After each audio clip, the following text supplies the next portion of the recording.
Hello আসসালামু আলাইকুম। আজকের ভিডিওতে আমরা দেখাবো যে কিভাবে আমাদের মেসেঞ্জারের ইনটুইন ইনক্রিপ্টেড সেট আমরা কিভাবে বন্ধ করব। আজকের ভিডিওতে আমরা দেখাবো। ভিডিও শুরু করার আগে বলবো যারা আমাদের চ্যানেলটি সাবস্ক্রাইব করেন তাদেরকে সাবস্ক্রাইব করে রাখুন, ভিডিওটা সম্পূর্ণ দেখার অনুরোধ রইল। তো চলুন শুরু করা যাক। তো আমরা এখান থেকে চলে যাবো মেসেঞ্জারের মধ্যে, এখানে ট্যাপ করে দিব। এখানে ট্যাপ করার সাথে সাথে আমাদের মেসেঞ্জার ওপেন হয়ে গেছে। এখান থেকে আমরা কি করব, এখানে ট্যাপ করে দিব। এখান থেকে আমরা সেটিংসের উপর ট্যাপ করে দিব। সেটিংসে আসার পর এখানে আমাদের অনেকগুলো সেটিংস শো করতেছে। আমরা কী করবো, একটু পরে চলে যাব। এখান থেকে আমরা প্রাইভেসি অ্যান্ড সেফটির মধ্যে ট্যাপ করে দিব। প্রাইভেসি অ্যান্ড সেফটির মধ্যে ট্যাপ করার পর এখান থেকে একটু পরে চলে আসলাম। দেখেন এখানে লেখা আছে সিকিউরিটি। আমরা এখান থেকে ইনটুইন ইনক্রিপ্টেড সেট এখানে ট্যাপ করে দিব। এখান থেকে আমরা মেসেজ স্টোরের মধ্যে ট্যাপ করে দিব। এখান থেকে আমরা দেখেন এটা টার্ন অন সিকিউর স্টোর, আমরা এখান থেকে এটা বন্ধ করে দিব, অফ করে দিব। এখানে ট্যাপ করে দিব আমরা।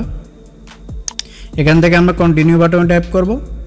এখানে টাইপ করার পর আমরা কিছুক্ষণ ওয়েট করে নিব। দেখেন আমাদের এটা কিন্তু অফ হয়ে গেছে। দেখেন এখান থেকে আমরা চাইলে আবারও কী করে নিতে পারবো, অন করে নিতে পারবো। আমরা যদি আবার কোনো প্রয়োজন হয় তাহলে এখান থেকে কী করতে পারবো, অন করতে পারবো। তো আজকের ভিডিও পর্যন্ত। ভিডিও ভালো লাগলে অবশ্যই চ্যানেলটি সাবস্ক্রাইব করবেন। ধন্যবাদ।